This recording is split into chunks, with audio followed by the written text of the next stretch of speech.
गुरदीप भाई, ये संकट है या नहीं है? कांग्रेस पार्टी का क्या कहना है? आप और सरकार को इस संकट के लिए, जो भी है मिनी संकट अगर इसे कह सकते हैं, क्यों जिम्मेदार ठहरा रहे हैं? आपने दोनों एक्सपर्ट्स को सुन लिया, दोनों की अलग अलग राय है, लेकिन इस मुद्दे पर दोनों सहमत हैं कि इसमें देश का क्या, हमारा क्या लेना देना है। भाई संकट आया तो आया। मानक भाई, आपने थोड़ी देर पहले बोला कि विपक्ष सरकार को इस संकट के लिए जिम्मेदार ठहरा रहा है। आपने विपक्ष का कौन सा स्टेटमेंट पढ़ा? राहुल गांधी ने स्पष्ट बोला कि इंडिया की एनर्जी सिक्योरिटी पे संकट है क्योंकि युद्ध हो रहा है, हमारी सप्लाई लाइन डिस्टर्ब होंगी, और ये बोला कि ऐसे समय पे सरकार को ठोस नीति बना के आगे काम बताना चाहिए, लेकिन चूंकि पीएम कॉम्प्रोमाइज है इसलिए वो नहीं हो रहा है, ये बोला।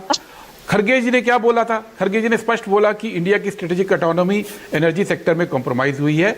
क्यों हुई है? उन्होंने इसके वजह बताई। इशू ये नहीं है कि संकट कैसे आ रहा है, संकट तो आना है, युद्ध हो रहा है, संकट आएगा, यही राहुल गांधी ने बोला, यही खरगे जी ने बोला। सवाल है सप्लाई चेन का। सप्लाई चेन की दो बातें हैं मानक भाई। एक, सप्लाई चेन, जनवरी में ये माहौल बनना शुरू हो गया था, सबको पता था। जनवरी में माहौल जब बन रहा था युद्ध का, तो 2 फरवरी को प्रधानमंत्री मोदी ट्रंप को फोन करके ये कमिट कर देते हैं कि हम रशिया का तेल नहीं खरीदेंगे। तो आपकी पूरी इंटेलिजेंस, पूरी जानकारी, भारत सरकार की सारी समझ एक तरफ, और प्रधानमंत्री झुक गए कि हम रशिया का तेल नहीं खरीदेंगे, और अब अनुमति लेके खरीद रहे हैं और महंगे रेट पे खरीद रहे हैं। ये बोला है कांग्रेस पार्टी ने। दूसरी बात, भारत अकेला देश है मानक भाई जिसके लोग ईरान में हैं, जिसके लोग इजराइल में हैं, जिसके लोग फिलिस्तीन में काम करते हैं, जिसके लोग यूएई में करते हैं, अमेरिका में करते हैं, सऊदी अरब में करते हैं, और तमाम देशों में करते हैं, और प्रभावशाली हैं। भारत अकेला देश था जिसके संबंध सबसे अच्छे थे, और भारत नेगोशिएट कर सकता था कि हमारे लिए सप्लाई चेन कैसे बरकरार रहे, जैसे रशिया और चाइना के लिए ईरान कर रहा है। लेकिन प्रधानमंत्री मोदी ने अचानक बिना किसी को बताए 25 फरवरी को फैसला लिया कि आज से ईरान हमारा दुश्मन। हालांकि ईरान का युद्धपोत मैत्री के तहत आपके यहां खड़ा हुआ था विशाखापट्टनम में, अचानक से यू टर्न ले लिया, और ये जो नेगोशिएशन की स्पेस थी वो खत्म कर दी। ये प्रधानमंत्री ने क्यों किया? इसका जवाब कोई देगा कि आप एक तरफ कैसे हो गए? पर आज एक तरफ हो गए तो आज आपके पास सप्लाई चेन में इंटरवीन करने का ऑप्शन खत्म हो गया, जबकि भारत अकेला देश था पूरी दुनिया में जिसके सबके साथ संबंध अच्छे थे। तो ये कह रही है रशिया और चाइना, गुरदीप भाई, रशिया और चाइना को अगर ईरान अपना दोस्त आज मान रहा है और उनके जहाजों को निकलने की परमिशन देने की बात कर रहा है, वो इसलिए कर रहा है क्योंकि रशिया और चाइना पूरी तरह खुल के ईरान के समर्थन में आ गए हैं भाई, पूरी तरह यूएस, इजराइल सबके खिलाफ खड़े हो गए हैं। और बहुत अच्छा बोला आपने। ईरान देश कौन सा है? ईरान वो देश है जब चाइना और पाकिस्तान ने ट्रेड पे कब्जा करने के लिए पाकिस्तान इकोनॉमिक कॉरिडोर तय किया और बेल्ट रोड बनानी शुरू की, तो भारत के पास कोई रास्ता नहीं बचा कि सेंट्रल एशिया में, यूरोप में हम ट्रेड कैसे करेंगे। तो भारत ईरान के साथ आया।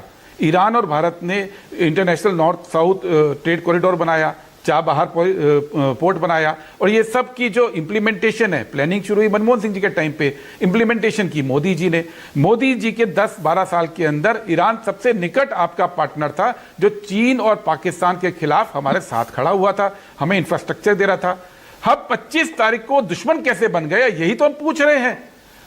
आप ये देखिए कि जिस दिन ईरान का पोत हमारे यहाँ मैत्री में मिलन एक्सरसाइज में आया हुआ था, ठीक उसी वक्त ईरान जो है चीन और रशिया के पोतों के साथ हॉर्मुज में वो नेवल एक्सरसाइज कर रहा था।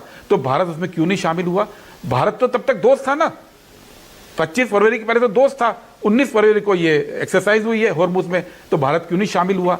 ये जो अचानक से फैसला हुआ है, बहुत गहरी बात कह रहे हैं और बहुत बड़ी बात कह रहे हैं आप। अगर ये कांग्रेस पार्टी का स्टैंड है, अभी तक अगर ये कांग्रेस पार्टी का स्टैंड है तो बहुत बहुत बड़ी बात है ये। आप कह रहे हैं स्टेट ऑफ हॉर्मुज में मिलिट्री एक्सरसाइज में ईरान, चाइना और रशिया के साथ हिंदुस्तान को शामिल होना चाहिए था।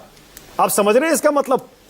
अच्छा, तो ये बताइए कि एक मिनट, वहां नहीं होना चाहिए था, लेकिन विशाखापट्टनम में आपके साथ रूस भी था और आपके साथ ईरान भी था एक्सरसाइज में। सेम एक्सरसाइज यहां हो रही थी, बहुत सारे देश थे उसमें, सिर्फ ईरान और रूस नहीं थे, और वहां बहुत सारे देश थे। एक मानक जी थे ना, ईरान सब मित्र देश थे, सारे मित्र देश थे, कोई दुश्मन देश नहीं था उसमें, सारे मित्र देश थे। ईरान भी था उसमें, रूस भी था, उसको मैत्री के तहत बुलाया था। वो मैत्री कब खत्म हुई? जिस दिन इजराइल गए प्रधानमंत्री, युद्ध शुरू होने के 2 दिन। Okay, Sanju Verma, all right, Sanju Verma सरकार से पूछिए, संजू वर्मा की बारी। संजू वर्मा बताइए, आपने क्यों ईरान को दुश्मन बना दिया? कि रूस कि को मैत्री दुश्मन क्यों बना छोड़ी दिया इस सरकार ने। 25 तारीख को, और अब वहां 12 से ना साल की गैस अपनी मिल रहा है ना investment तेल क्यों खत्म मिलेगा। कर दी ईरान के बताइए अंदर? संजू वर्मा।